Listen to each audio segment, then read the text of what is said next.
Okay, good evening, members of council, staff, press, and the public. Welcome to our second meeting of June. I'll call the meeting to order. I have a motion moved by Lyle Warden, second by Stephanie Jaworski. Be resolved that the council meeting of the Township of South Glengarry now be open at 7:01 p.m. All in favor of the motion? Motion's carried. Thank you. If I could ask everyone to please rise for the playing of our national anthem.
Okay, thank you. I have a motion moved by, I'm echoing again. I'm echoing. Sorry, I have a motion moved by Sam McDonnell, second by Martin Lang. Be resolved that the council of the Township of South Glengarry approve the agenda. Any additions to the agenda, Madam Clerk?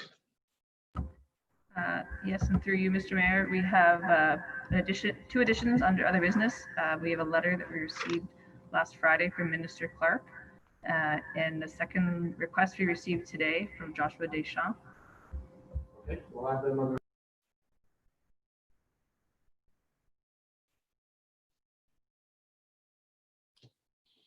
The mayor's mic is muted. Yep.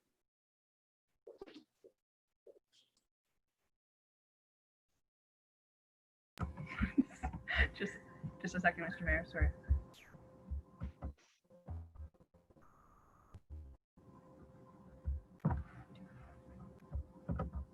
Okay, I got it.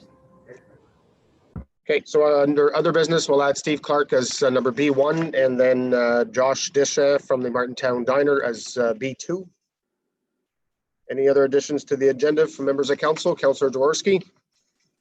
Thank you. Through you, Mr. Mayor, I would like to move forward out of information only into other business. I'd like to speak to the departmental updates as a group. So I suppose if we could just bring up the first one, the monthly departmental update May 2020 CAO. And also I'd like item 7, which is the statement of revenues and expenses, please. Okay, so are you asking for information, or do you want to talk about from 1 to number 7? Is that what you're asking for?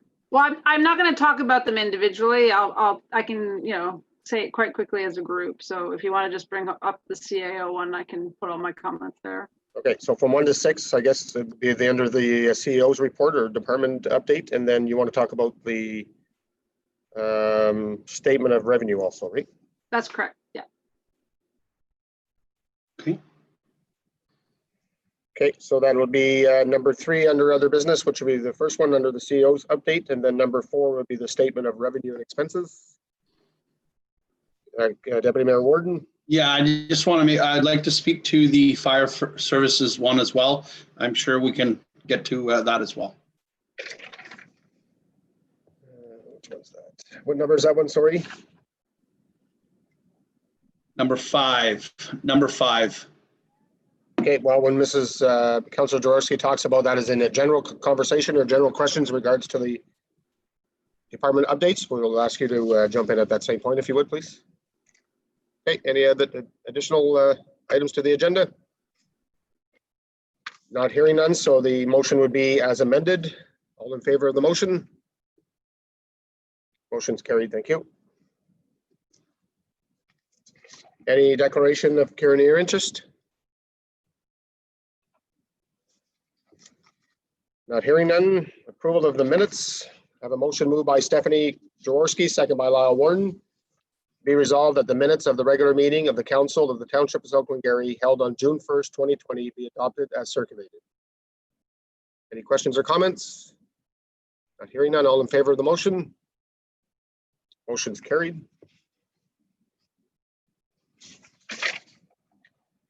And I have a motion moved by Martin Lang, second by Sam McAnell. Be resolved that the minutes of the public meeting of the the Township of South Glengarry held on June 1st, 2020 be adopted as circulated. Any questions or comments? Not hearing none. All in favor of the motion? Motion's carried. And we'll move to number 6, presentation and delegations. Agritourism, Mrs. Haley.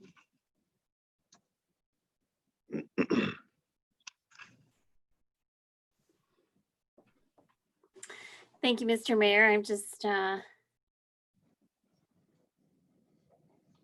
waiting for the clerk to allow me to share my screen. Go ahead.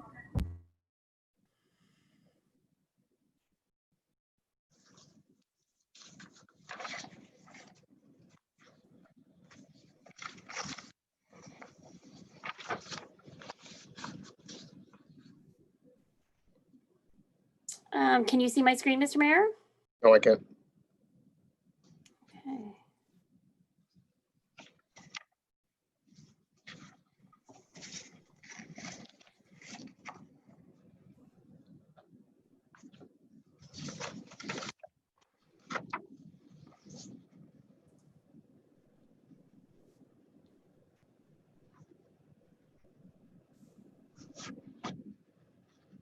Okay, now we can. Thanks, Trent. Excellent. I just need to get organized from the beginning. Okay, great. Thank you. Does that look good? Great, thank you.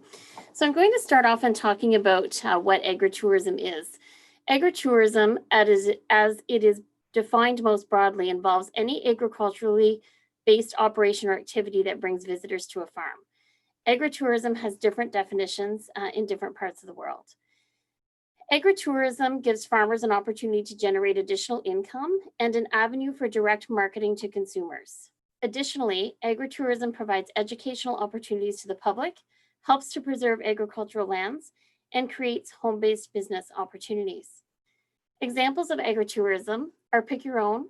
These often come in forms of berries, apples, educational opportunities, bed and breakfast, corn mazes, farmers market, and there are also many more examples. Agritourism policies are found in the provincial policy. In here, I have an image of both the Provincial Policy Statement 2014 and Provincial Policy Statement 2020. The reason why I've indicated both in here is because the 2020 Provincial Policy Statement, also known as the PPS, came into effect on May 1st of this year, so we're all still learning this document.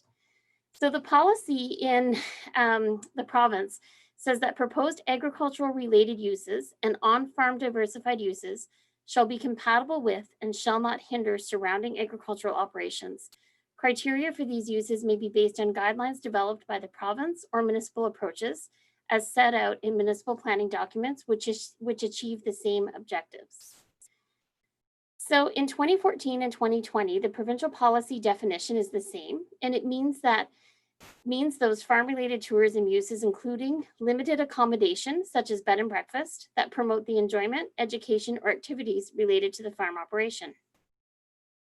Our current official plan policy also has agritourism policies. On-farm diversified uses are secondary to the principal agricultural use of the property and are limited in area. On-farm diversified uses include, but are not limited to, home occupation, home industries, agritourism uses, and uses that produce value-added agricultural products. These uses shall be compatible with and shall not hinder surrounding agricultural operations. So you can see our policy in our official plan is very similar to what the provincial policy is, as well as the provincial policy definition. And that's important to make sure that the policies that are written and approved by our council are always in conformity to the provincial policy. Currently in South Glengarry, we provide various forms of agritourism, and our bylaw allows the following uses: home-based businesses, home occupations, home industries, bed and breakfast, farm produce outlets, greenhouses, and recreational trails. So for any of the properties that are located in our rural zone or our agricultural zone are permitted to have these types of uses. In order to enhance and expand agritourism opportunities in South Glengarry, an amendment to the zoning bylaw is proposed. This amendment will consist of defining agritourism and developing general provisions on how agritourism can be developed in South Glengarry. So the proposed definition means the use of land, buildings, or structures for accessory uses to the principal agricultural use of the lot, conducted for gain or profit to support, promote, and sustain the viability of the agricultural use, including but not limited to agricultural education and research facilities, overnight accommodations, restaurants, farm markets, and the retail of local artisan and farm products, pick your own facilities, farm mazes, and special events. And you can see that our proposed definition is quite broad. Agritourism is not intended to change the use of rural and agricultural properties. You noticed I highlighted the word change, and that's because when you look at the provincial policy as well as the official plan, it talks about that agriculture is always the primary use, and you're inviting people onto your property to learn and benefit and view the agricultural activities. Farming will always be the primary use. Agritourism opportunities are secondary to the farming operation to enhance the farm and the visitor's experience. It is not intended to create a commercial use and take away from the rural lifestyle. What do you want for South Glengarry? So items to consider are overnight accommodations. What are the maximum numbers of visitors, if any? And the reason why I have that there is because I put septic in brackets, keeping in mind that all of our rural properties are serviced by private septic systems and wells that could pose either limitations to the existing farmers in terms of either cost or size, depending on the location. What is the maximum size and area of retail space that you would like to allow on a property, keeping in mind that they all have to meet the accessibility standards? What is the maximum size of the restaurant space you would like to allow on the properties? Again, keeping in mind the septic requirements as well as accessibility, excuse me. And do you want wineries and cideries included in these permitted uses? Examples of general provisions for agritourism. Attached to this presentation, Council received a one-page handout that summarized many examples. It was difficult to capture all of them. Not a lot of examples are found in Eastern Ontario and zoning bylaws. Certainly a lot of official plans, especially ones that have been written since 2014, include the agritourism definition as well as provisions, but very few zoning bylaws do. So you'll see a lot of the examples that we've provided to you are really from Western Ontario. So some examples of general provisions that were common throughout our research is farming is the primary use, and how much of the property do you want allocated to agritourism? Here's an example of where no more than 2% to a maximum of 2,000 square meters or 0.2 hectares of the lot shall be used for an on-farm diversified use, including but not limited to buildings or structures, parking areas, and all components used exclusively for the use. And that was from Caledon. You'll see in Township, they want 1 agritourism use per lot. In the Muskoka Lakes, maximum lot area devoted to agritourism shall not exceed 15%, including required parking spaces. And another example is maximum 15% of the lot area, 1 hectare devoted to agritourism use, which was Welland. Overnight accommodations. Do you want to permit bed and breakfast only, or do you want to allow independent structures? Overnight accommodations limited to a permitted bed and breakfast establishments only. That was very common. Another common was a maximum of no more than 5 overnight guests. Another examples that we found was retail floor space, and to sell the produce and wares from the farming operation, retail store spaces were capped at a certain size. Here's an example of Muskoka Lakes. that your retail space couldn't be more than 2,153 square feet. And that's a decent size space for people to be able to sell their wares. Another example was the floor area devoted to sales was less than 50% of the total floor area of all buildings or structures, with a maximum of 250 square meters, which is well over 2,000 square feet. Other examples of agritourism are wineries and cideries. Many municipalities require site-specific zoning amendments for wineries and cideries outside of commercial zones due to the commercial nature that they bring. Farm winery, the fruit used in the production of the wine shall be predominantly from the vineyard and or fruit farm located on the same land as the farm winery or as part of the farmer's own operation. And that was a Greater Napanee requirement. In our area, only wineries and cideries are only permitted in exception zones for South Stormont and South Dundas in the rural and ag areas. In Prince Edward County, they allowed for a retail sale max gross floor area of 18.5 square meters. On-site tasting room and retail floor space shall not exceed the lesser of 75 square meters or 25% of the total winery floor area. Northumberland County, I'm speaking to this specifically because we have a resident in our community that had requested that I look at Northumberland County and look at the municipality's policies. So this county has 7 member municipalities, and they have a county official plan, and each municipality within the county also has their own official plan. They didn't have any zoning provisions though in the member municipalities, which means that these uses would trigger site-specific amendments. And the OP policies that were permitted for agritourism were very similar to SDNG, which would be our policies as well. So recommendations. So ensure that the primary use of the subject property remains agricultural. And the reason why I state this is because you will see that the provincial policy statement requires this, as well as the official plan requires this. Another recommendation would be to permit independent structures for overnight accommodations. As I mentioned earlier, some municipalities only allow for bed and breakfast, but if South Glengarry wanted to consider independent structures, that's something we can certainly write in our bylaw. And what I mean by independent structures is the overnight accommodations don't have to be in the main home. They could be built structures that have to conform to the Ontario Building Code, of course. And a reason why we're saying a maximum number of 5 is that was very common due to the requirement of septic systems. However, if council doesn't want a maximum, that's okay. I'm looking for that direction. You can have a much larger maximum if you wish. Recommending definitely to permit tea rooms and small concession areas, which would be your restaurants, to allow patrons to eat, taste your products for field to fork experiences or anything that can be baked or created on site. Consider capping the size of the space due to septic and Ontario building code requirements, and also to ensure it's secondary to the farming operation. So what I mean by that is you may not want to allow a restaurant to be 5,000 square feet or 10,000 square feet, because is that getting into more of the commercial size, lots of parking required, many washrooms would be required on those spaces. And so do you want to consider a reasonable size that would still accommodate what our residents are looking for, how they can be very successful, but not make it so difficult that it becomes unaffordable to meet the Ontario Building Code requirements? Also, do we want to cap the size of the retail space?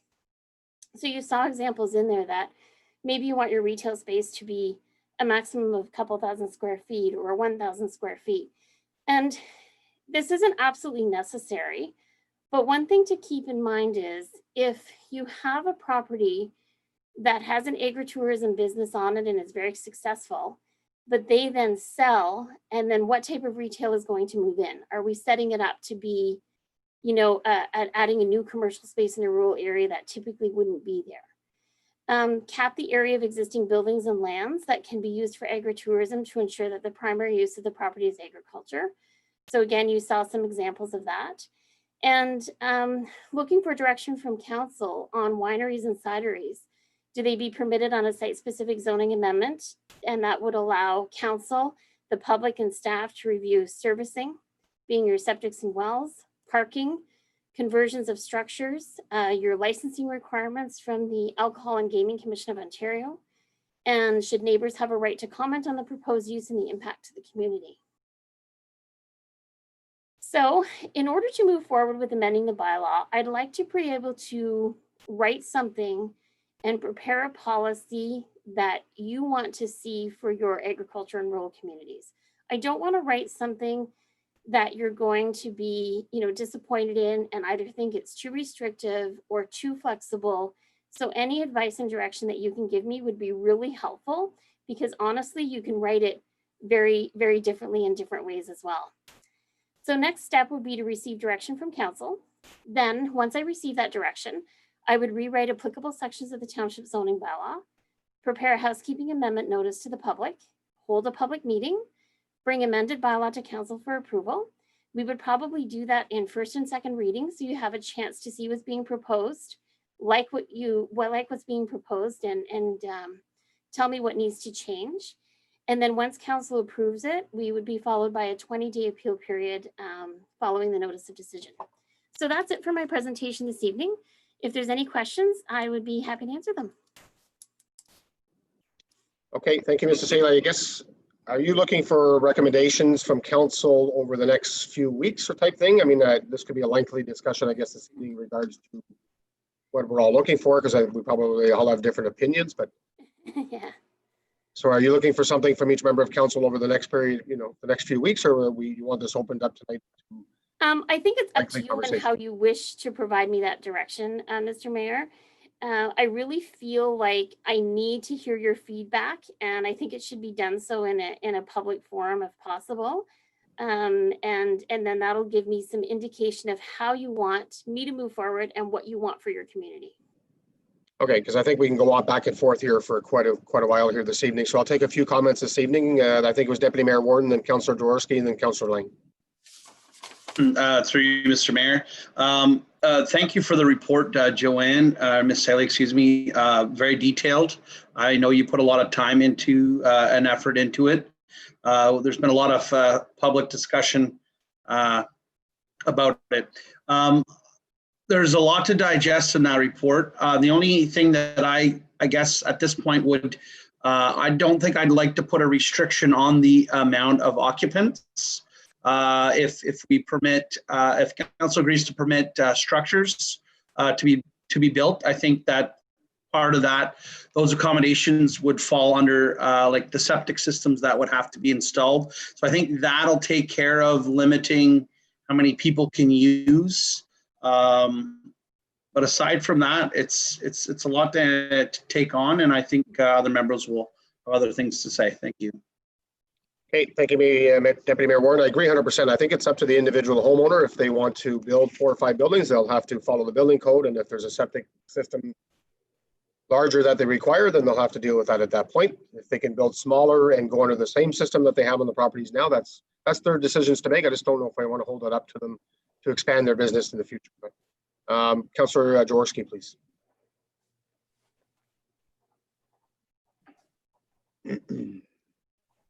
Sorry, having trouble unmuting myself there. Thank you. Through you, Mr. Mayor.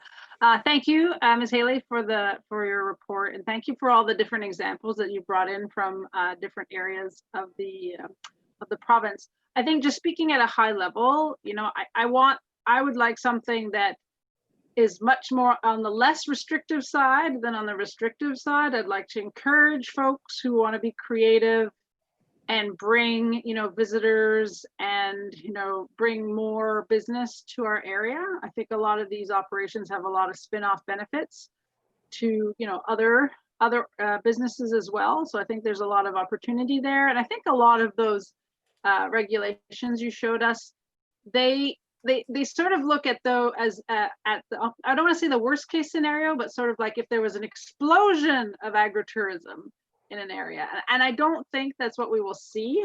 So I don't know if we really need to regulate it to those extremes. I think the idea of having additional accommodations, like a separate building, is very interesting because we really lack accommodation space in South Glengarry. And perhaps this is a way that that we could open that up.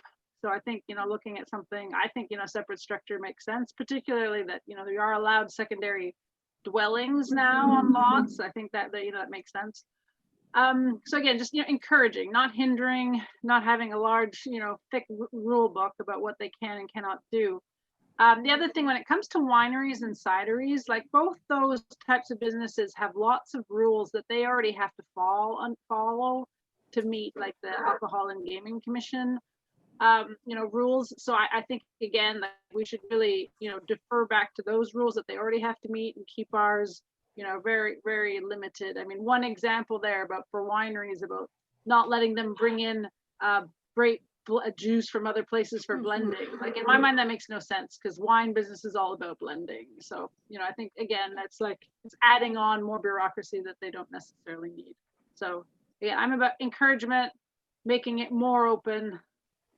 That's my general take without getting into too many specifics. Okay.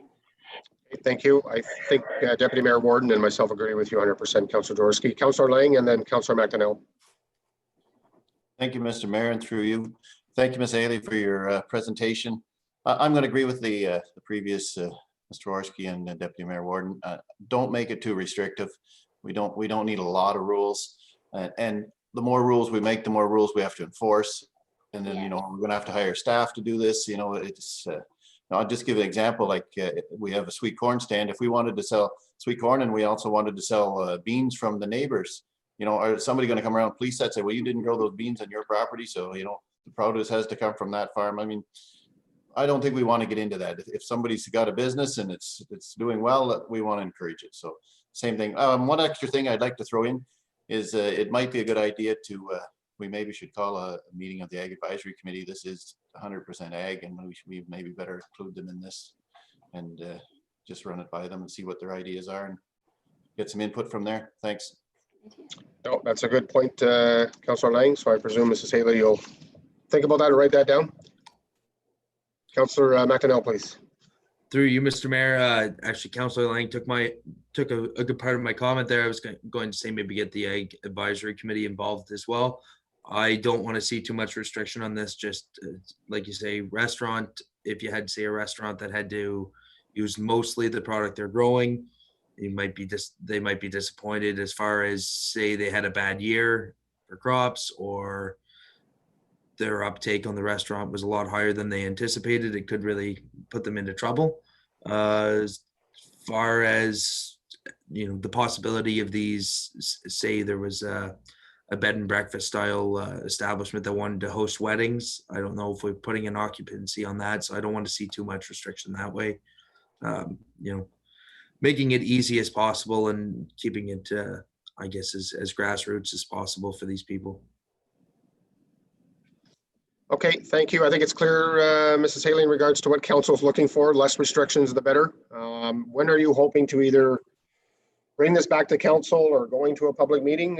I mean, obviously, I think we should go to the Ag Committee, but I would like to see this once again before it does go back to the public meeting, obviously. But I'm just thinking if there's any other comments from members of council, when would you like them by? So through you, Mr. Mayor, if we need to schedule an agricultural committee meeting, we can certainly do so in the next couple of weeks. I'll look to my councillors who are on that committee and Chair Mr. Lang to come up with a reasonable date and time. I know this is a very busy season for farmers with hay going on right now, so we can talk about that. And then I would get the direction or recommendations from the agricultural committee. I would then draft a bylaw, hold a public meeting, and then after getting public feedback, bring that bylaw to council for first and second reading. Make sure either you're happy with what's been written and that we've captured all the comments and recommendations from the public in the agricultural committee. And then from there would go to council for a final reading. And then it would be subject to the 20-day appeal period. So right now, speaking about with that schedule that's required to be ahead of us, and those are the requirements of the Ontario Planning Act. It depends on when we'll have the agricultural committee, how long it takes to write. We have one council meeting in August. So, it's going to still be a few months ahead of us before we actually have a final decision on this. Okay, thank you. Just my question, I guess, again, is if before it goes to the public meeting, would we see it one more time? Or are you going to go to the public to get their input, then put it together and bring it to council?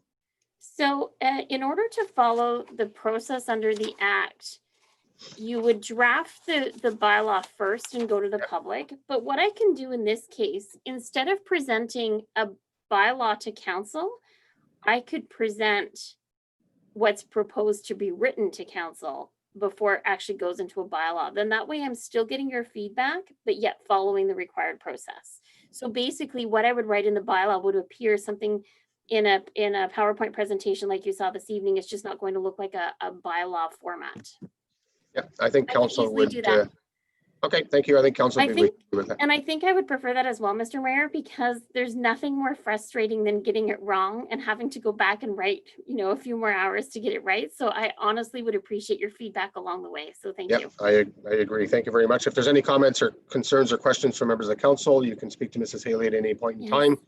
It is a big package, so we might come up with different things over each day as we read that over and over. So if we have any questions or concerns, please get hold of Mrs. Haley. Okay, thank you. Thank you for your presentation. We'll move to staff reports. Delegate authority for patio encroachment agreements, Mr. MacDonald. Thank you, Mr. Mayor. Just recently, last week, the province announced that they're taking a regional approach to reopening up the province from the COVID-19 pandemic situation, and including the businesses that are permitted to operate would be outdoor patios at restaurants and pubs. And we were in consultation with a few of the restaurants and pubs in South Glengarry, and in particular, in this case, the South Glengarry restaurant had approached the municipality about putting a patio up on the south side of their existing restaurant. The area where they would be putting the patio, however, is on encroaches on the public road allowance.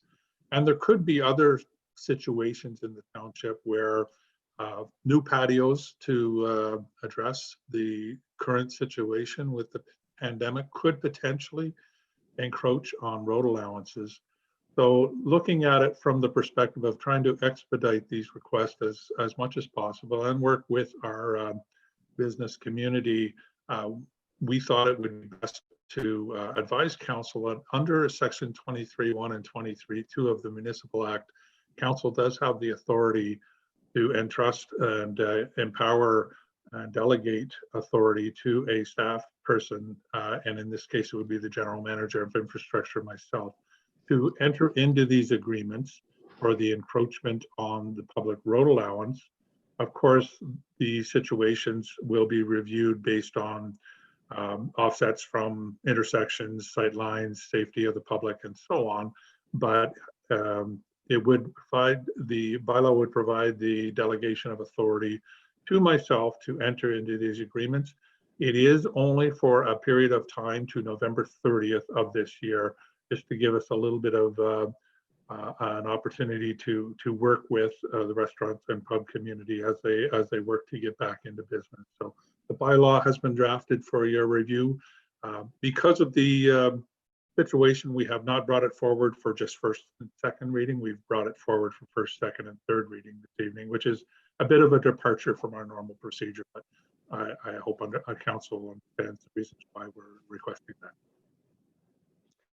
Okay, thank you, Mr. McDonald. I agree with the first, second, and third reading for this evening. We can't hold up these businesses. They've been held up long enough. We need to support, and I believe everyone around this table agrees with me that we have to support them 100%, and we want to see them opening their patios as early as tomorrow morning. So I am very supportive of this motion, but is there any other comments from members of council? Deputy Mayor Warden. Through you, Mr. Mayor. Yes, I am full support of this. I like a common sense approach. I mean, there's things that have to be looked at, and for the safety of for people. But I trust Johan, you'll be able to handle this and not have to come back to council each time. So I'm full favor. Thank you. Okay, thank you. I have a motion moved by Lyle Warden, second by Sam McDonnell.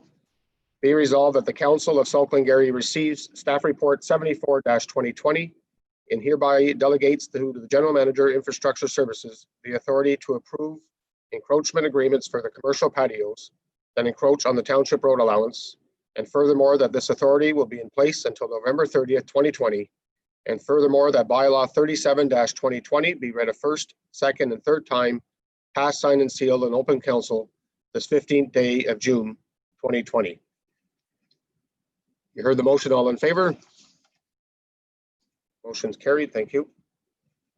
It said April, by the way. Staff report said April, so I'm going to change it to June.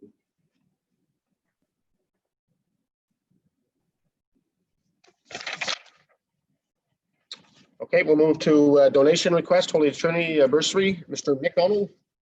Thank you, Mr. Mayor. I'm sorry about my coloring. I guess I'm Team Edward. I haven't been able to. You have to get out in the sun. Yeah, I do. So it's a donation request from Holy Trinity. They didn't put an amount to it, so I kind of did some history on what we have supported Charlan in the past. You know me, I'm always a fan. Whenever somebody says we'd like your support, I say please quantify it. So these ones are the harder ones because they're making us decide. I have placed 3 options for you to consider.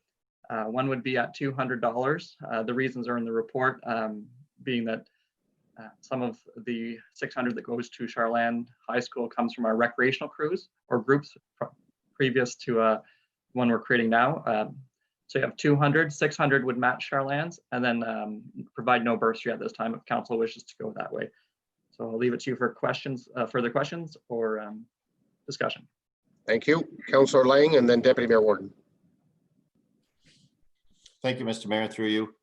Yes, I've been interested in getting this, I think, what I would consider fixed for a little while. We've been supporting Charlan. I'm definitely in favor of one school board, but at the moment we have more than one school board, and I think we better treat them fairly. And we're giving 600 to Charlan for graduation every year, and I'd like to see us give the same amount to Holy Trinity.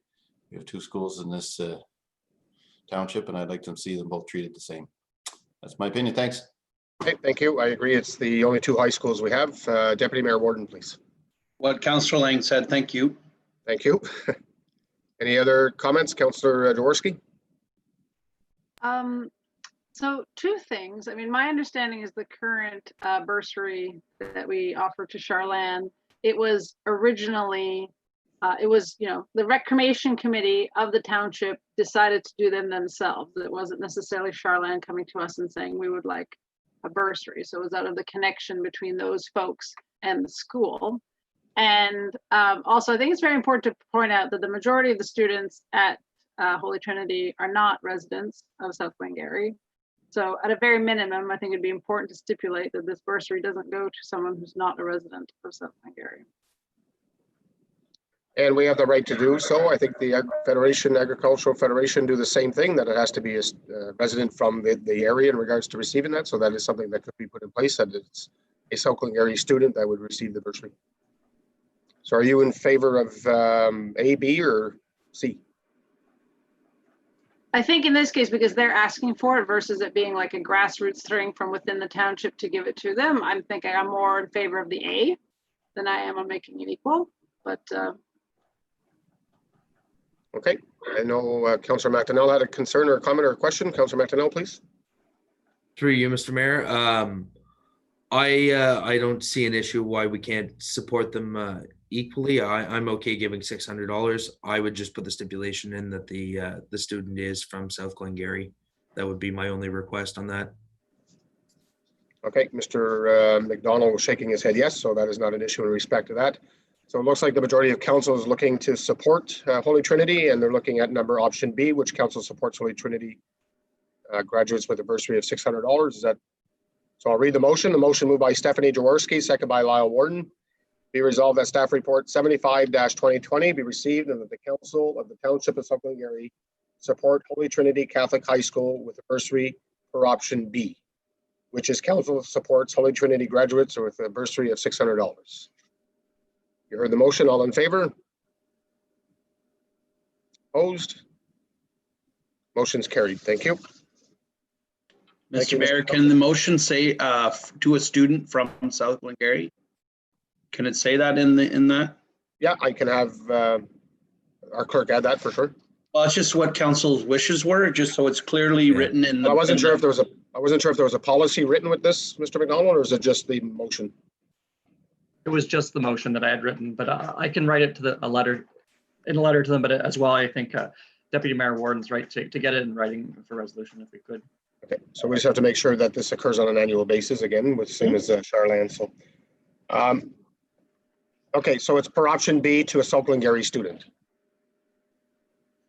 That's good. Thank you. We'll move to number 3, rate increase, Cornwall Electric. Mr. McDonald. Okay, thank you. This is a annual increase in the cost of electricity. It happens even with Hydro One, save for under current circumstance, but it kind of highlights that need in my analysis that the more we control the electricity use, the better, and LED has seemed to work for us. So we'll continue that conversation. But it's more for filing, just so you're aware of the rate increase, 2.95% this year. It was 2% last year, 1% the year before, and 2.5 the prior year. So it has continued. I did in the analysis show how that streetlight fund is going. There is a slight surplus built over time. I anticipate that in the 2021 year, with increases to continue, we would be about even, and then at that point we can draw from reserves, or we can increase the rate, or I suppose if the LED program, if we can do it there, we've had great success with our Hydro One streetlights, so hopefully we could get it at Cornwall Electric streetlights as well. But this is more for your information, but I wanted to put it in front of you. Okay, thank you. Councillor Lang. Thank you much, Mr. Mayor, and through you. Just a question for you, Mr. McDonald. At the very end there, under point 6, you say you give the prices for the street lights, you know, for the mercury vapor, and are any of those considered LED? And do they have a price for LED? And like, we're not just paying for hydro here, we seem to be paying per street light. So is there going to, have they told us anything? Is there going to be a certain price for LED, and what would that price be, and how much savings would it be? I don't have that information from Cornwall Electric at this point. They own the infrastructure. So unlike Hydro One, where we put up everything, they would provide that list as you mentioned, but I will look towards that information. And I think that's kind of the movement that we have, trying to request that we switch them to LED. So I don't have an answer now, but I'll reach out to my colleagues. I'm assuming that Cornwall must have LED lights, and just wondering what they charge for their LED lights in Cornwall. Yes, I believe Cornwall did their LED retrofit in and around the time we did, 2016 or 17. So I'll reach out and see what their rates are for that. Okay, I think before I go to Deputy Mayor Warden, I think we have a comment from Mr. MacDonald, if you would, please. Yeah, just some clarification for you, Mr. Mayor. The Cornwall Electric is currently reviewing the infrastructure in South Glengarry, and will be determining the cost of the conversion, of course, to LED. But part of that cost conversion will include what the energy savings would be, or the estimated energy savings would be. So they are working on that. We don't have an answer to that at this point, but it is something that we are aggressively working toward. Okay, perfect. Thank you. Deputy Mayor Warden. Through you, Mr. Mayor, I understand that this is a yearly thing. It's just disappointing that we haven't had made really not much progress at all. And they're asking us to change our bylaw, but we've asked them to, come to the table and be team players. So what happens if we don't pass this bylaw? Like, because I think, I don't know if we have any leverage over this, but like, we need to get this done. I'm asking that question. My understanding is in the past, I don't believe nothing, but I'll ask Mr. McDonald to answer that question. Yeah, I don't know what kind of teeth we would have not to, because they are providing the energy. But I will echo kind of what Mr. MacDonald had said. They are reviewing it, and that is further progress than we have had in the past. So it's looking like, in my perspective, fairly optimistic that we'll get some resolution on the LED side. But I don't know what the consequences of not signing the bylaw or approving this would be, because they're providing the electricity as well as the infrastructure for the streetlight poles and lighting. Okay, thank you. It's my understanding it's out of courtesy that they bring us the information. So us either passing it or not passing, it's not going to affect the change that Cornwall Electric wants to make. Councillor McDonnell. Through you, Mr. Mayor. I look at this and it's disappointing that like Deputy Mayor Warden said, they ask us to come to the table and pay our fair share every year. And when we call them to the table, they don't show up.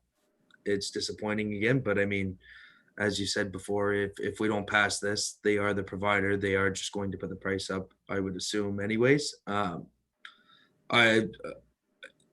It's a bit of an issue for me when we say, or Mr. McDonald says that they're coming at us with what the cost savings would be on the lights. We know what the cost savings are. We have reports on that. We've done it already. We know it and we see it in the bank account. So I don't see a point to belabor over what it's going to save us to put the LED lights up. It'd save us if we paid to put them up.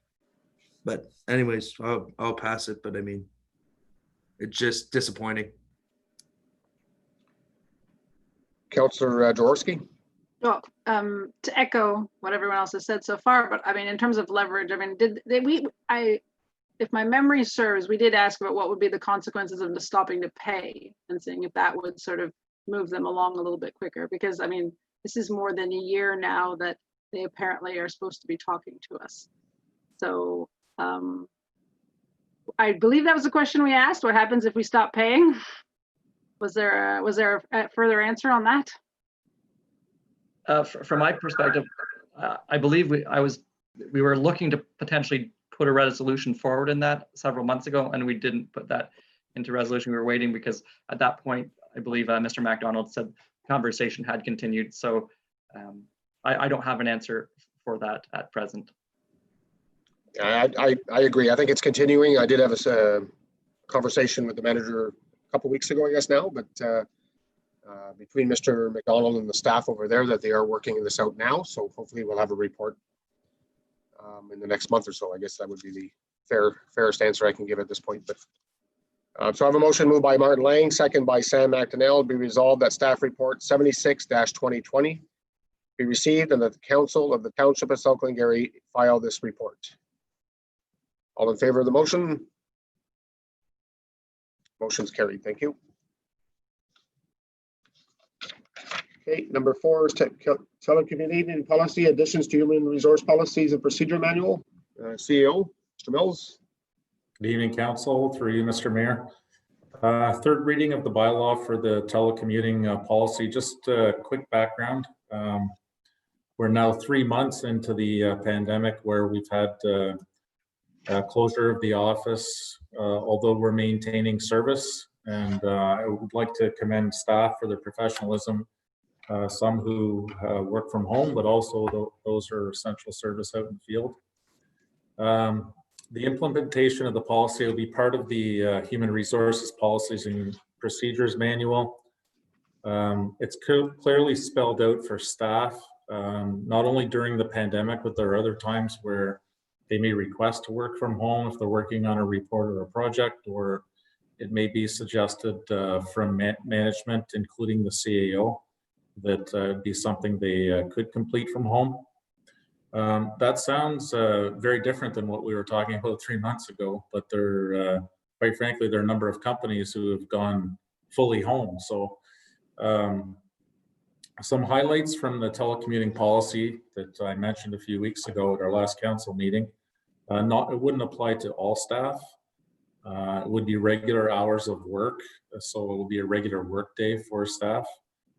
They'd have to have a dedicated workspace in their home. And I know many of you are dialing in tonight through home from a dedicated spot where you work. Some things we'd want to ensure with staff that we have outlined in the policy. Confidentiality is important because we represent the township and we have certainly some information that we would want to keep confidential. Health and safety, and again, ensuring professionalism of what we're doing.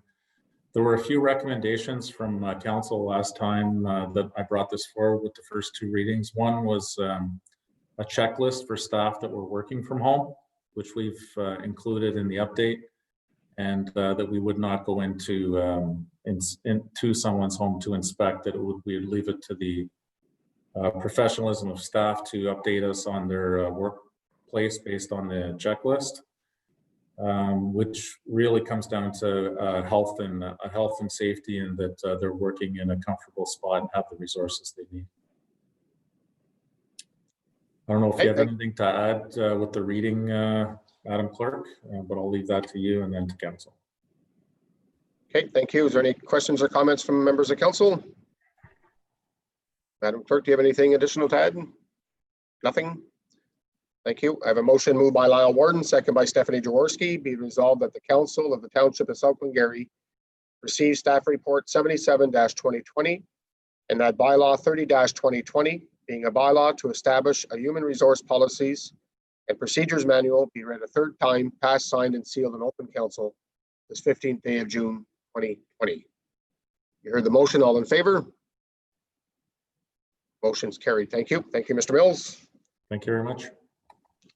And number 5 is dedication of road widening. Mr. McDonald. Thank you, Mr. Mayor. This is road widening as a condition of a severance B5418. It's a section of concession 6 that we will now have acquired the full road widening on one side to reflect a 20-meter road allowance. And the conditions have been met. The bylaw would dedicate the portion as public highway, and it would be registered on title. Thank you. Any questions or comments from members of council?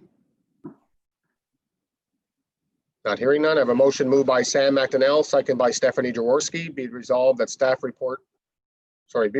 Council of the Township of South Glengarry pass bylaw 32-2020, being a bylaw to dedicate parts 2 and 3 on registered plan 14R-6478 as public highway, be read a first, second, third time, passed, signed, and sealed in open council this 15th day of June 2020. All in favor of the motion? Motion's carried. Thank you. And number 6 is route optimization study RFP 10-2020. Mr. McDonald. Thank you, Mr. Mayor. This RFP was recently issued to request professional assistance and consulting firm to work with the municipality on a review of our winter plow roads with the plans to move the operations from Williamstown to the airport road facility. There has been some discussion about other options and optimizing and finding efficiencies with the new facility and how we will structure our route. So the RFP was issued. We had 4 submissions that we received, and they were evaluated based on the approach that they were going to take, the team that they had, the experience they had, and then of course the cost. So it's through an RFP, cost is not the only factor. We look at what the benefits and how they are structuring their methodology to the work, how many hours they've committed to doing the work, and their schedule. So, and through that process of review and evaluation, the submission from KPMG LLP at a cost of $34,950 was the highest scoring submission from the evaluation. So administration is recommending that we do award to KPMG as per their submission, and that the funds for this will not impact on the 2020 budget, as they have been dedicated from the modernization fund. So this is a study that council wanted to see done, and the time frame for having it done would be into the latter part of September. So we would be able to have these routes reviewed before our next winter season. Okay, thank you. Any questions or comments from members of council? Deputy Mayor Warden, then Councillor Jaworski.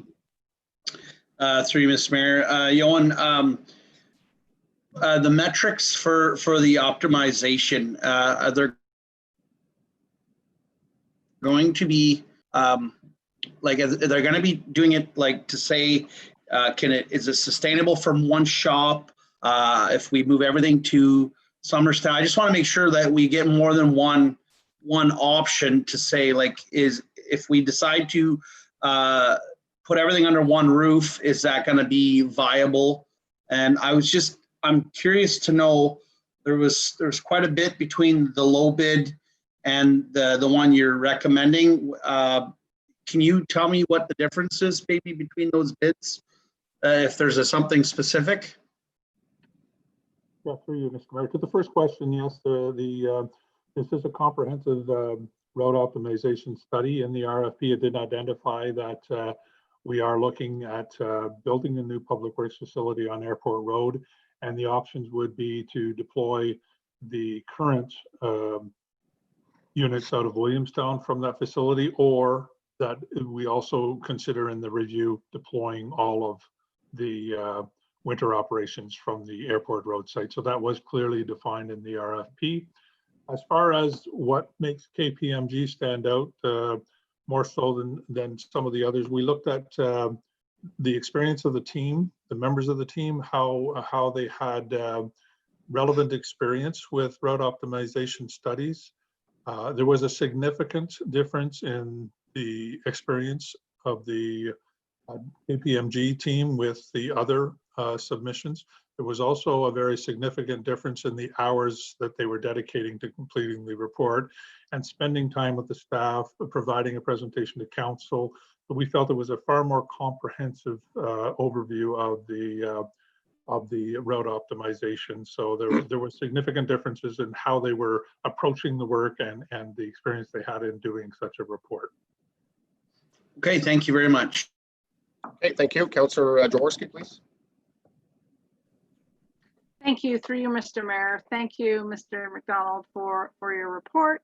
My question to you is, in looking over at the RFP, one of the final phase of the work was to upload the winter routes onto the OGRA winter web app.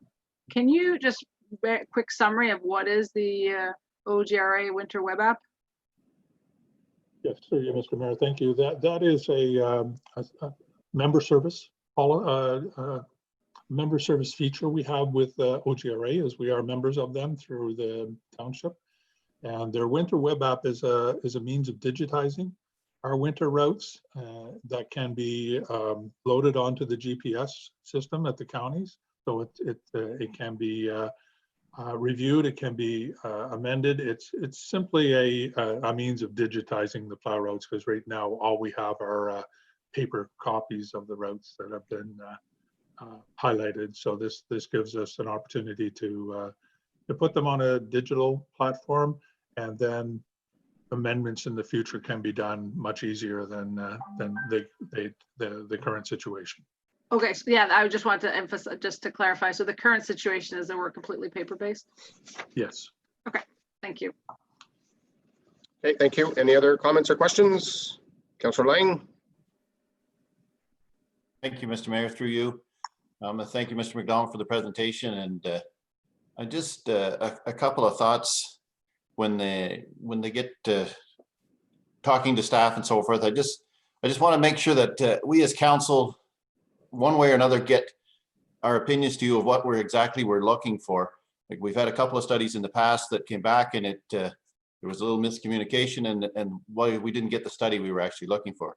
And a couple of things I might just throw in there now is not just an optimization of, what's the least traveled distance and, how we can save fuel.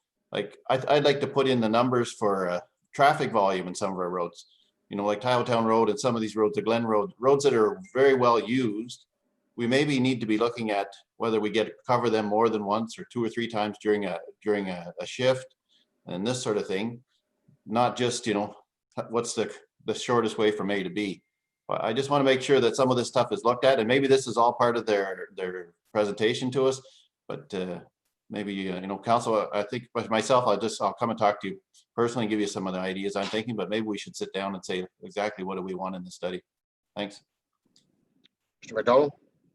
Yeah, through you, Mr. Mayor, just a brief answer to Councillor Lang's comments. One of the conditions of completing the study would be to ensure that the plow routes not only look at how we get about the system, but what the minimum maintenance standards are and the classifications of roads, which is a factor of the traffic on the road, of the speed limit on the road, where roads are classified through the maintenance standards of the province of Ontario. So those maintenance standards will be incorporated into the review. That's good, excellent. I think, as you know, I've kind of had some issues with especially the Glen Road and how many times and how late in the day it is before they come back the other direction and a few things. So just want to make sure that stuff's covered. Thanks. Certainly. Okay, thank you. Councillor Lang, it doesn't hurt to meet with Mr. McDonald anyhow, just in regards to the concerns that you have to make sure they're in those reports. And if any other member of council wants to do the same, then they're more than welcome to. Councillor McDonald, please. Through you, Mr. Mayor. I guess I have two questions for you, Mr. McDonald. I guess first was KPMG LLP. Have we ever worked with them on anything else? The township has not. Okay, and I didn't hear that. that was just in general was looking for that. And I guess my comments would be along the lines of Councillor Lang's as far as when we look at what roads should we be, I know you can classify a lot of roads the same, but the Glen Road in particular, or other sections of specific roads are higher, have much higher volume on them. Maybe we should be holding them to a higher standard than even some roads that are comparable in basic standards, but they are getting more travel, whether they're main roads to Cornwall or to the 401 or the 417. So just that was kind of along questions and thoughts that I had in my mind, but I mean, things I don't want just a study that's going to tell us what we should do with the current fleet we have. If this company feels we should be putting 2 more snowplows on the road, I want to know that as well. Okay, thank you. I have a motion moved by Lyle Warden, second by Sam McDonnell.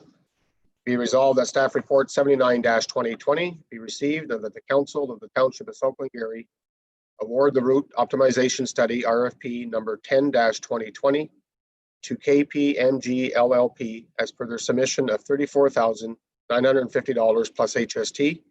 And furthermore, that the mayor and clerk be authorized to sign any relevant documents. You heard the motion. All in favor? Motion's carried. Thank you. We'll move to number 7, municipal non-objection letters for outdoor patio extensions. Mrs. Haley.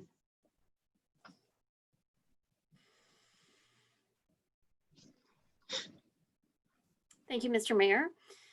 So as you're aware, as of Friday of last week, outdoor patios were permitted to be occupied with certain guidelines and restrictions from the province and the Eastern Ontario Health Unit.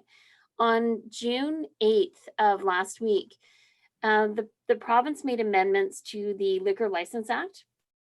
And those amendments are allowing temporary extensions to existing outdoor patios, subject to certain requirements. And those extensions can be in effect until January 1st, 2021.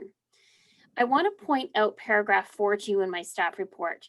And the reason why I'm pointing this out is because you may not find staff reports like this on all council agendas. And the reason why we put it on South Glengarry's council agenda is because in the past, whenever we've received requests to either extend temporary licenses on certain premises, such as outlined in paragraph 4, or you may recall special occasion permits, we've brought those requests to council in the past. And because we've done that in the past, we felt it was best to put it on South Glengarry's council agenda this evening so that you'll see that we are following these requirements. We'll be working with our existing businesses in our municipality, and we're requesting council to provide the authority to our deputy clerk and myself to issue these approvals. And so we can do so quickly and not wait for subsequent council meetings like we've done in the past for these different circumstances. And I also want to point out to you that as much as the province has made amendments to the Liquor License Act, the AGCO still requires municipalities to issue the approval, and all other approvals and requirements still apply. And I'll give you an example to that effect, such as occupancy and based on the Ontario Building Code. So each facility has an occupancy based on size and number of washrooms. And our fire chief is usually involved as well in terms of occupancy and safe exiting and things like that. So these are things that we'll be working with our applicants with to ensure that they're creating safe environments, but yet still providing them the flexibility to operate these patios. And to date, we've received 4 requests. So after tonight's meeting, we're hoping to have those requests issued fairly quickly And that will allow our businesses to move forward with their patios. Okay, thank you. Any questions or comments? Kind of went through this earlier. I have a motion moved by Stephanie Jaworski, second by Lyle Warden. Be resolved that staff report 80-2020 be received and that the council of the Township of South Glengarry supports the deputy clerk or the general manager of community services in providing a municipal non-objection letter to permit the extension of temporary patios when requested by a licensee, providing they meet the requirements of the Alcohol and Gaming Commission of Ontario. The township. Okay, but Township of South Glengarry and the United Counties of Stormont, Dundas, and Glengarry, if applicable. I understand we have another question, Councillor McDonnell. Through you, Mr. Mayor, it's okay. It was fairly covered. I guess the only comment I would have is whatever makes this as quick as easy for the business owners. Let's get these out the door and not hold them up when they can be doing business. Yeah, I agree. The less rules we need to give them, and let's get them rolling so we can get their businesses back on up and running. Councillor Lang, please. Thank you, Mr. Mayor. Yeah, I had a question just as you started reading that, and I'm fully in support of it. My question was to Ms. Haley is, are we, like, if we're going to approve this, but are we still holding them up with, do they have to apply for a building permit? And do they have to go through all this if they want to build a patio or something on? And how can we speed some of those things up, or are we able to kind of, like, if it's if we pass this so that we can allow them to do it, but then it takes them a month and a half to get a building permit and get it built, I'm just wondering what other hindrances there are. Is there anything we can do to help that along? So through you, Mr. Mayor, so far to the 4 requests that we received, they've not triggered building permit applications. And our economic development officer, Megan Bingley, has been working closely with them to give them some advice to make the process easier and less restrictive, and encourage these businesses to occupy space by putting tables on existing platforms or driveways or whatever it may be. So I'm not aware of any building permits that are going to be required. The one thing that's going to be reviewed is the occupancy of the patios based on the proposed space. So each applicant has to provide us a copy of their existing liquor license, and that's just to make sure that there's no restriction preventing them from occupying a patio today. And then they would provide us with a hand-drawn site plan, nothing fancier than that, to show us the location and the size. And we hope to have the approvals issued by the end of the day tomorrow, if not by Wednesday. And they're aware of that. Perfect. So I don't think we're making this more difficult than it needs to be, nor am I aware of anything that's being proposed that's going to create difficulty as well. That's what I wanted to hear. Thanks. Okay. If you hear anything bad, let us know. Okay, thank you. You heard the motion that I read. All in favor of the motion? Motion's carried. Thank you. Number 8, Sheephead's Bistro Temporary Outdoor Patio Agreement. Mrs. Haley. Thank you, Mr. Mayor. So the purpose of this staff report is to enter into an agreement with the owner of Sheep's Head Bistro.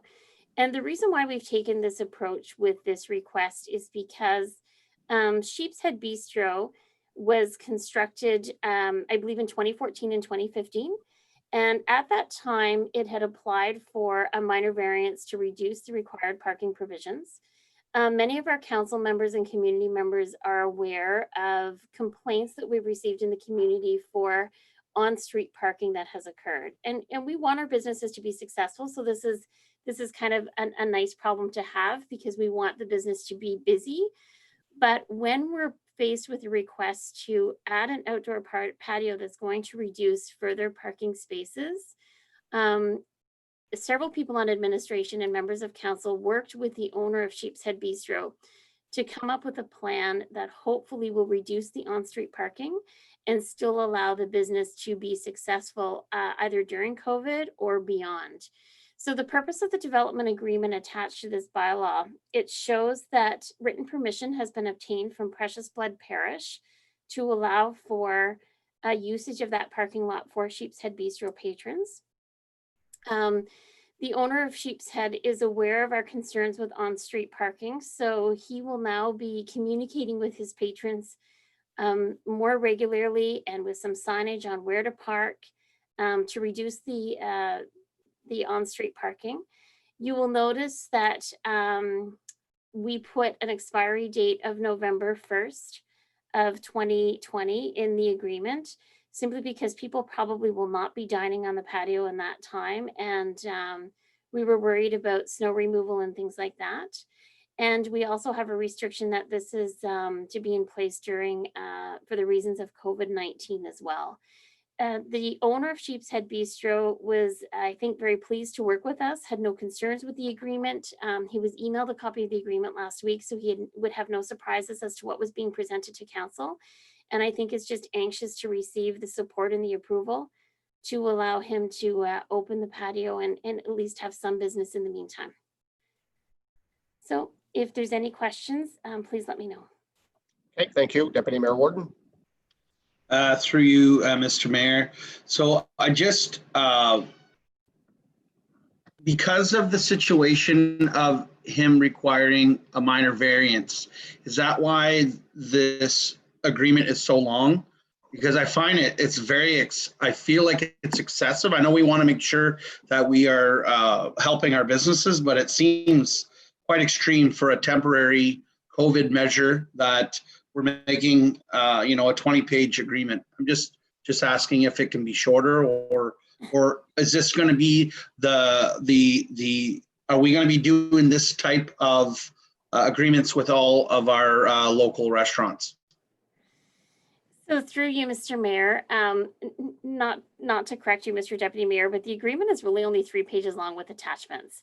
So when you look at the actual writing, there's not a lot of requirements in the agreement other than making sure that the requirement or the approval from Precious Blood Parish was obtained, and with the expiry date. I think what makes the agreement a little longer is the legal description, the site plan, and the written letter from the church. So maybe it seems really overkill. We're not doing this for every application. And as you mentioned, we've already reduced the parking. There's insufficient parking in the area. This is really done to hopefully address the parking concerns because of the number of complaints that administration and council have received over the years. I guess my comment in regards to the length includes the staff report. I mean, the staff report is quite lengthy. So I just, yeah, it includes the staff report for sure. So that's all. But the delegated authority that we gave to Mr. McDonald, will it cover this for if another restaurant comes to the table with something similar? Through you, Mr. Mayor, it will not. And the reason why it will not is because in this particular case, there is no encroachment on municipal right-of-ways.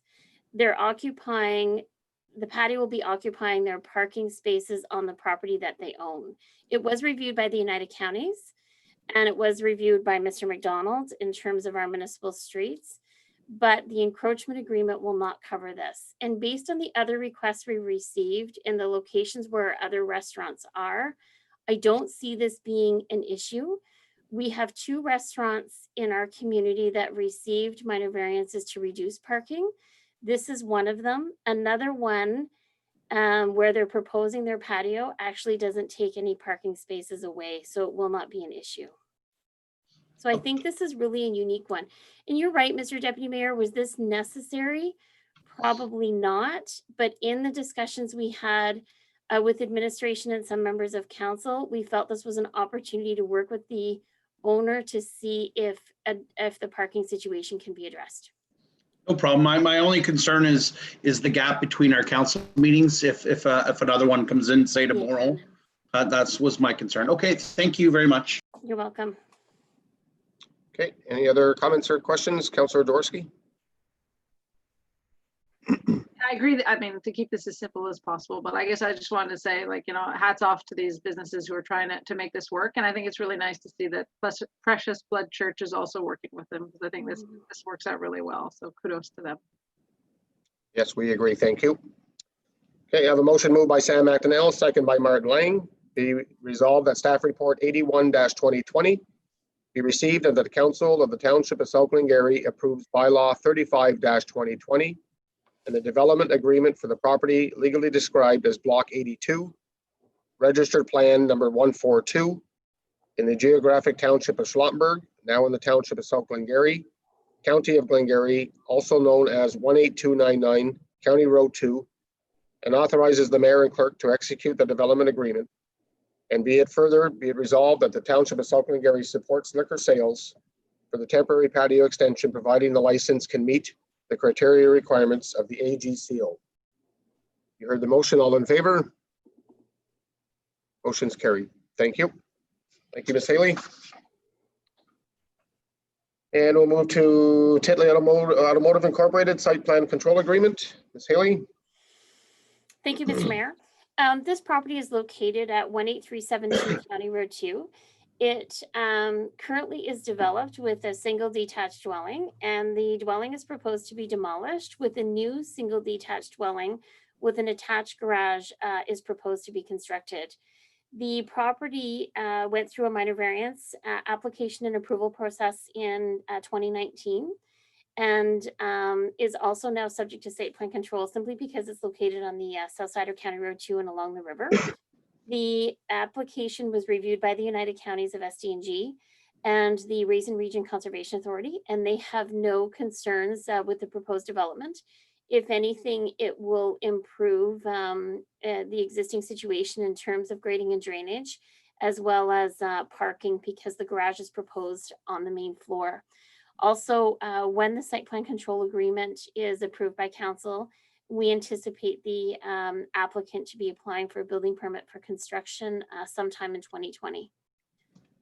So, thank you. Okay, thank you. Any questions or comments from members of council? Not seeing none. I have a motion moved by Stephanie Jaworski, second by Lyle Warden. Be resolved that staff report 82-2020, be received and the Council of the Township of South Glengarry approves bylaw 33-2020 and the site plan control agreement for the property legally described as part of Lot 5, Concession 1 in the geographic township of Schlottenburg, now in the Township of South Glengarry, also known as 18372 County Road 2, and authorizes the mayor and clerk to execute the site plan control agreement. All in favor of the motion? Motion's carried. Thank you. Thank you, Ms. Haley. And number 10 is the Levine Fournier site plan control agreement. Ms. Haley. Thank you, Mr. Mayor. This application is quite similar. It's a property that's located at 6278 152nd Avenue, also a waterfront property. And this property has an existing single detached dwelling and a detached garage. The property owner proposes to demolish the detached garage and do a fairly large addition to the existing dwelling, which will also include a garage. And a minor variance was also applied for in 2019 to reduce the watercourse setback and to increase lot coverage to accommodate this development. And the property owner is ready to go with the development in 2020. We circulated the Raisin Region Conservation Authority, and they're in support of this application and have been involved for the design of the development and the minor variance process as well. So if there's any questions regarding the agreement, please let me know. Okay, thank you. Again, it's very similar to the last one. So is there any questions or comments? Not seeing none. I have a motion moved by Sam McDonnell, second by Stephanie Jaworski. Be resolved that staff report 83-2020 be received and that the Council of the Township of South Glengarry approves bylaw 34-2020 and the site plan control agreement for the property legally described as part of Lot 8, Concession 1 in the geographic township of Lancaster, now in the Township of South Glengarry, the County of Glengarry, also known as 6278 152nd Avenue, and authorizes the mayor and clerk to execute the site plan control agreement. All in favor of the motion? Motion's carried. Thank you. And we'll move to number 11, the Regional Incentive Program Agreement. Lulu Lavender, Ms. Bingley. Thank you, Mr. Mayor. Good evening, Mr. Mayor, Council, and the general public. The Township of South Glengarry has been working very closely with the United Counties of SDG with their county-wide regional incentive program. This program is much like our CIP program. It's about stimulating economic development throughout SDNG. Lulu Lavender, which is owned by Mary Lou and Vic LaRue in Williamstown, was selected to receive funding through the program to widen their laneway. They will be receiving $1,106.60 towards the property improvement grant with a 50% matching contribution. In order for us to get this passed, we do need to get signatures from all of the 3 parties involved. We already have a signature from the United Counties of SDG, and we just need to get this passed by council now. Are there any questions? Okay, Deputy Mayor Warden. More just a comment. Megan, thank you for the great work that you've been doing. I'm hearing a lot of positive things about you in our community. And I also want to say that I couldn't think of a better couple for this to go to. Vic and Mary Lou both volunteer quite a bit in our community, and I'm happy to see they're successful in the application. So, thank you. Thank you, Deputy Mayor Warden. Okay, thank you. Thank you, Mr. Bingley.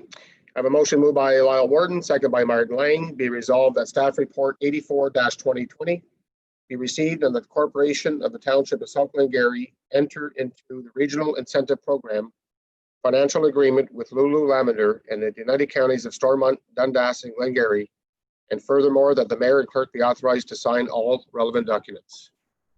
You heard the motion. All in favor of the motion? Motion's carried. Thank you very much again, Ms. Bingley. Thank you. And number 12 is the Town Heights proposed draft plan of subdivision. Mrs. Healy. Thank you, Mr. Mayor. You may recall a few weeks ago, we held a public meeting for this new proposed subdivision. This subdivision is located or proposed to be located on Town Road, almost at the corner of Purcell Road and Town. And the purpose of the subdivision is to create 5 residential building lots that will be accessed directly off of Town Road. You will see in my staff report that when we write reports like this, we have to ensure that the proposed development is going to conform to the Ontario Planning Act, the provincial policy statement, and the official plan. So in my staff report, I reference all necessary sections that we have to consider when reviewing plans of subdivisions. You will also probably have noticed that a zoning amendment will be a requirement, and that is not a concern at this stage. This will be addressed through the draft plan conditions. This is very common to have zoning amendments for proposed subdivisions to tailor them specifically to the proposed lots. We had the public meeting on June 1st, 2020. We had no written comments received at that time. We did have some participation in the public meeting as council is aware. And the members of the public that participated were really seeking clarification on the exact location, housing types, concern with access and multi-residential development and things like that. So the next step of the process is for South Glengarry to prepare proposed draft plan conditions and to complete what's called a municipal questionnaire, which is required of the process. And that's also attached to the staff report. And you'll see that the questionnaire goes through how we propose to service the property. We look at grading and drainage, stormwater management, and what our conditions are proposed to be for the development. And once council approves this staff report this evening, we will then provide this information to the United Counties so they can proceed with issuing approvals. In the municipal questionnaire, you will see that we have only 9 conditions proposed. This is a pretty easy conditions in here simply because the size of the subdivision and you're directly fronting on an existing road, so you're not building a lot of infrastructure. There's a couple of things that I would like to point out to council though. We will be requesting 5% of the value of cash in lieu of parkland. The reason for that is when we have a development this size, we typically don't want to take land and create park space or a tot lot. What we'd rather do is take the value of the cash in lieu in parkland, and that goes into the Parkland Reserve Fund for benefiting other parkland spaces as council sees fit. And typically it would stay in the Glen Walter area. And you'll also notice in the draft plan conditions, as I indicated, that we will require a site-specific zoning amendment. Once this information is provided to the United Counties, the counties will issue what's called draft plan approval. And that approval will be in effect for a period of 3 years. So the developer will have 3 years to fulfill all the conditions and register the 5 lots before they can be sold and built upon. And if such thing they don't get that done in the 5 years, then they're also, or excuse me, in the 3 years, they're also able to ask for extensions from both the municipality and the United Counties to give them extra time to complete it. So I have nothing further to add, Mr. Mayor, but again, I'd be happy to answer any questions. Okay, thank you. Deputy Mayor Warden. Through you, Mr. Mayor.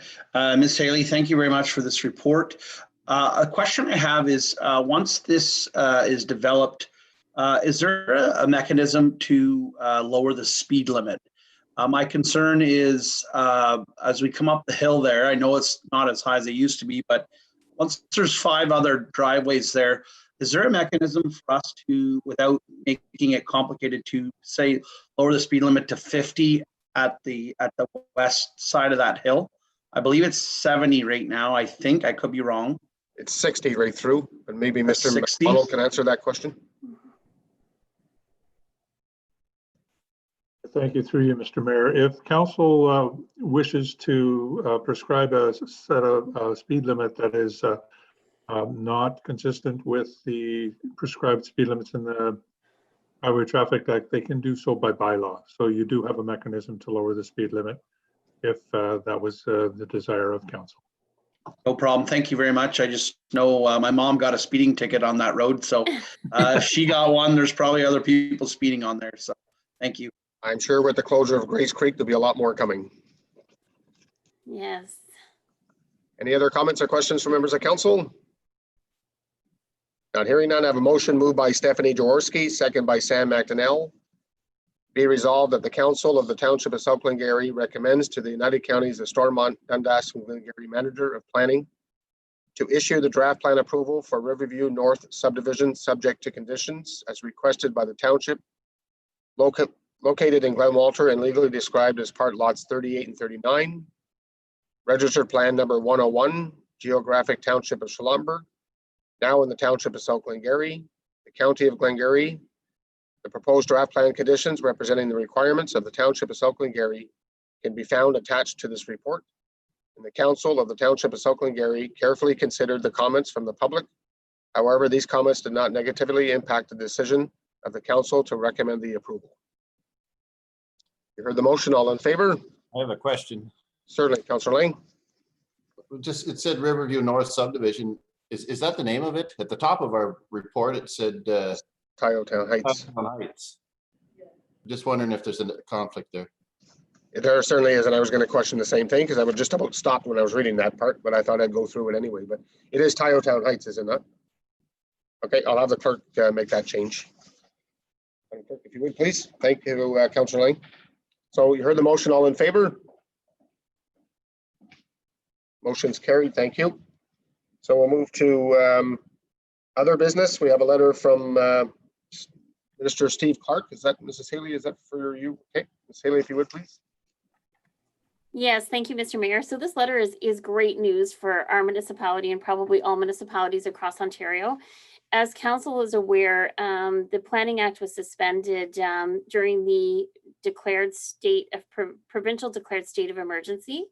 And then amendments came thereafter that gave some flexibility for some of the planning processes, such as minor variance and consents. With the lifting of these restrictions as of June 22nd, it means that there will be no restrictions in issuing decisions. And I'll give you a specific example. Tonight, we had 2 public meetings for zoning amendments.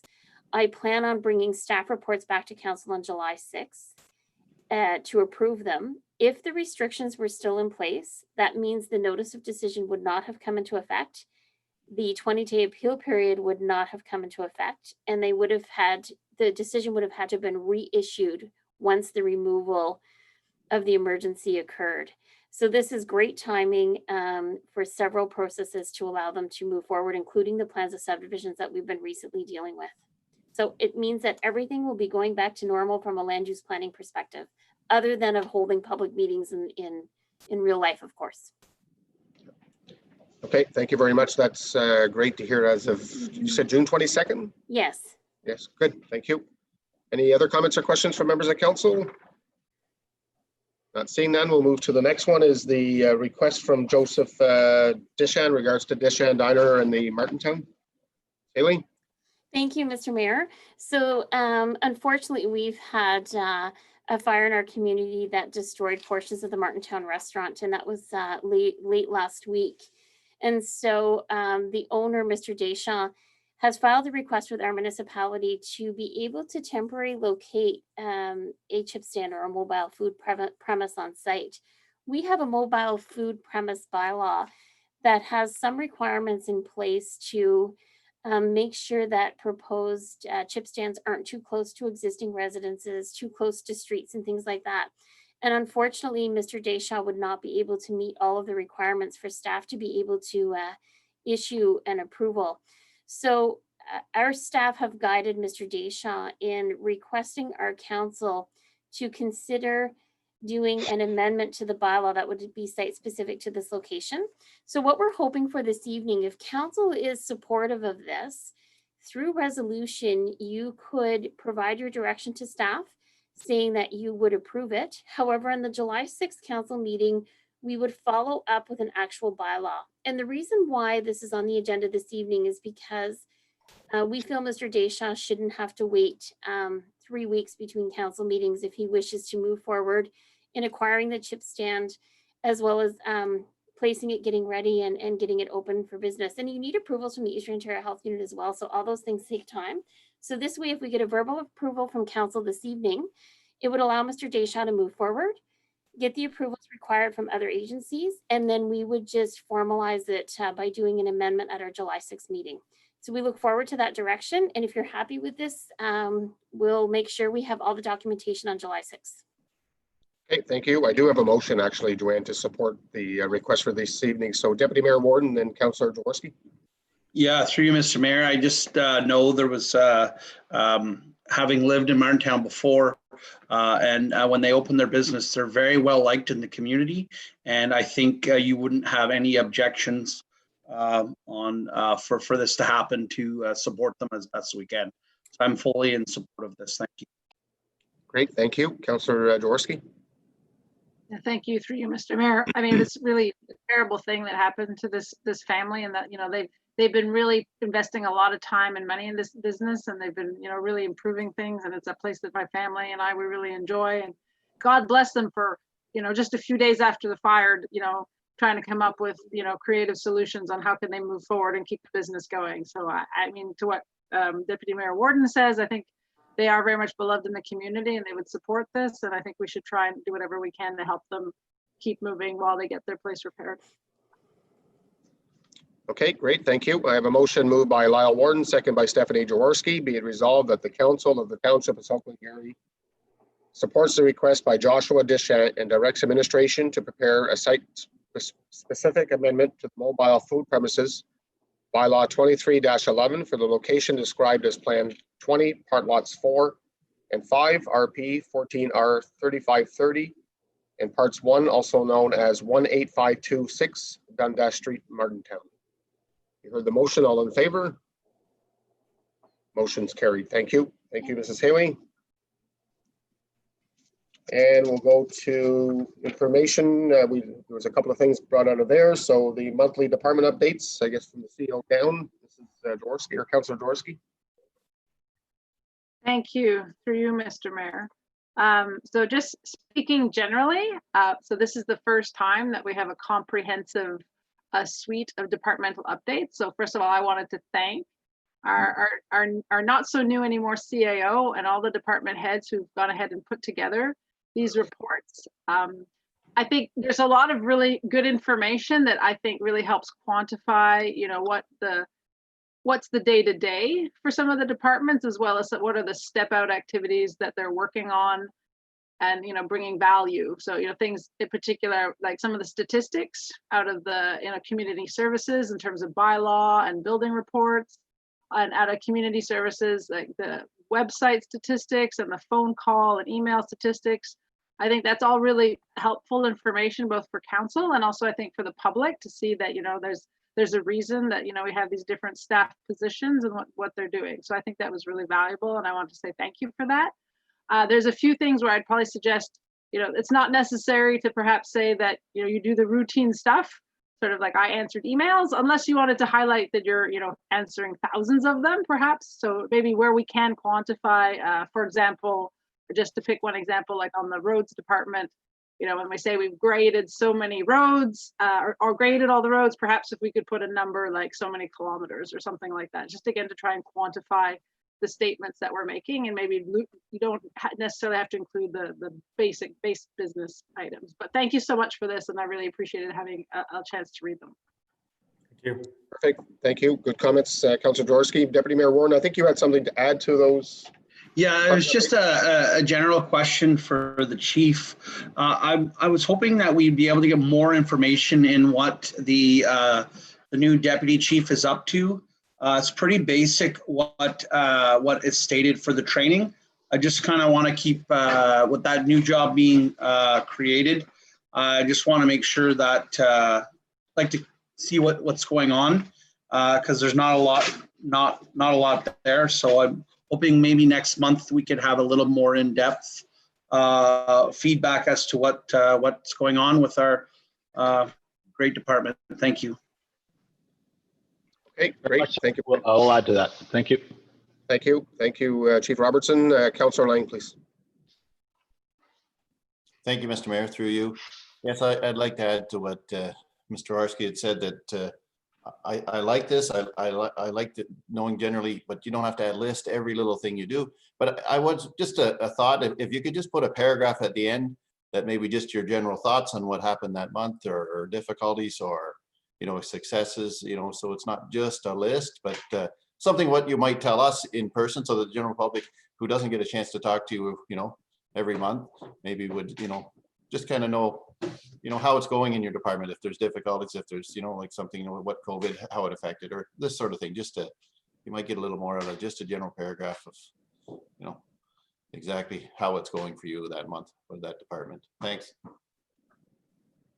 Okay, great. Thank you. And we'll move to the number 8 in there, statement of revenue and expenses. Councillor Jaworski. Thank you, through you, Mr. Mayor. I thought our CAO was going to comment there before we moved on. Sorry, I had muted myself.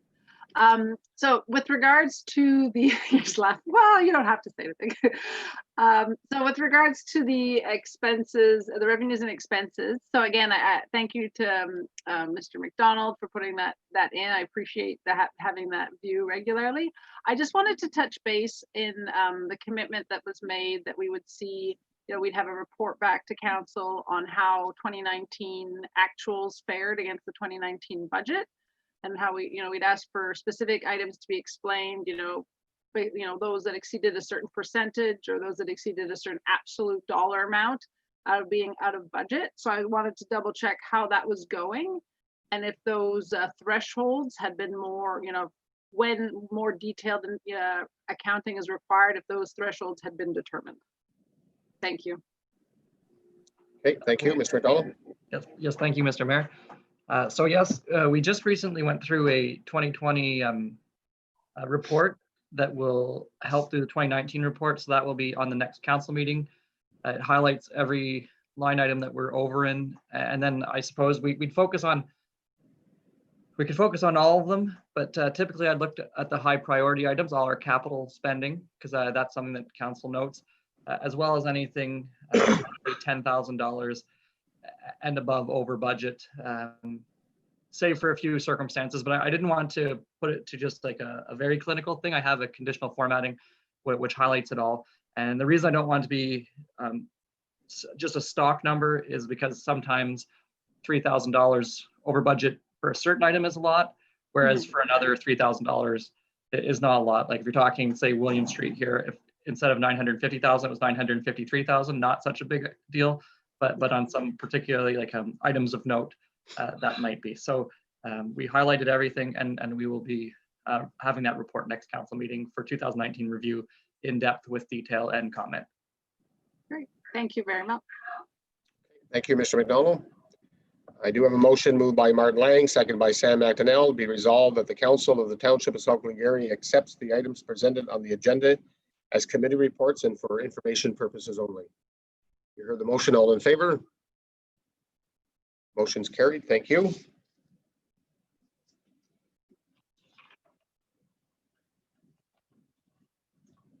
And we'll move to unfinished business. Docks on township property. Mr. McDonald, there's an update there. Have we gotten anywhere with the surveys? So, through you, Mr. Mayor, we did, I did receive the first draft, our plan, and as I mentioned, or I might not have mentioned this, sorry, there was a, one of the parcels wasn't shown properly, so our plan is being corrected, and I should have it probably by the end of this week to bring forward for the next council meeting to review. Okay, so if it comes, I guess I get a couple of questions from some of the residents. If it comes back to our next council, when can it get registered and sold to the individual owners across the road? Yeah, once it's registered, we'll have a lawyer draw up the transfers, the offers, and then we'll deal with the property owners probably through the month of July and into August. I would suspect that it'll take that period of time to meet with each of them. Okay, thank you. And the fire protection ponds in Summerstown? Or No both? update Yes. on that item. No update on that item for this evening. Okay, and then municipal servicing from City of Cornwall. Yeah, we're moving forward. We actually had a meeting with the administration from the City of Cornwall today to discuss the McIntosh Perry review. So we're working forward with that. Okay, thank you. And private roads development document? No report on that item this evening. And the Williamstown Garage and Fire Hall, I guess we're waiting for the tenders to come back. Is that for the we're doing the road the out. drawings? Sorry. Yeah, we had a Zoom meeting today with the design team to bring forward the discussions from the council meeting we had, and we also, of course, this evening awarded the RFP for the route optimization. So once those amendments are done to the drawing and some of the other details that were requested, we'll be bringing that back to council. Okay, thank you. And the lead street lights for Glen Walter, I think we already went through that. Yeah, we've had some discussions recently with, I believe yourself, Mr. Mayor, and also our CAO has been in discussions with Cornwall Electric as well, and they assure us they are moving forward with the review of the infrastructure. Great, thank you. And review of waste management program, that's completed. That's completed because we've gone to the regional waste management study model, and we've extended our contracts for an additional year, 12 to 18 months. Okay, thank you. The only one I have you on, as I keep thinking about it, but I keep forgetting to ask, is the looping in Glen Walter in regards to the water and sewer lines. You know where we are with that, or is that going to be completed this year? Yeah, we're finalizing the design, Mr. Mayor, for that and the upgrades to the Bray Street pumping station. So we'll be ready to go to tender. It appears like some of the local municipalities have received responses on the infrastructure funding. And I anticipate we'll have our response likely in the next couple of days based on what we were hearing in other jurisdictions. So we didn't want to go to tender until we had that grant application finalized so that we didn't compromise any of the funding ability, but we're ready to go. Okay, thank you. And I can appreciate that. My other question is, did we have dollars in there to pave those roads to complete that whole subdivision? Just the looping portions, not to do the existing asphalt on the existing roadways. So there's no asphalt in place for 2020 for Glen Walter Park Road, I guess, and the joining up to Kilkenny and Lawrence, I believe. Yeah, sorry, I misunderstood the question, Mr. Mayor. My apologies. Yes, the looping wherever we're putting the new pipe in would be paved. The existing areas that are paved now, we're not doing an overlay on them. No, not the overlays. I guess just the ones that are granular now, I guess would be my question. That's correct. Can we add that to unfinished business just so that we keep getting updates in regards to where that's going? Certainly. Madam Clerk? Okay, thank you.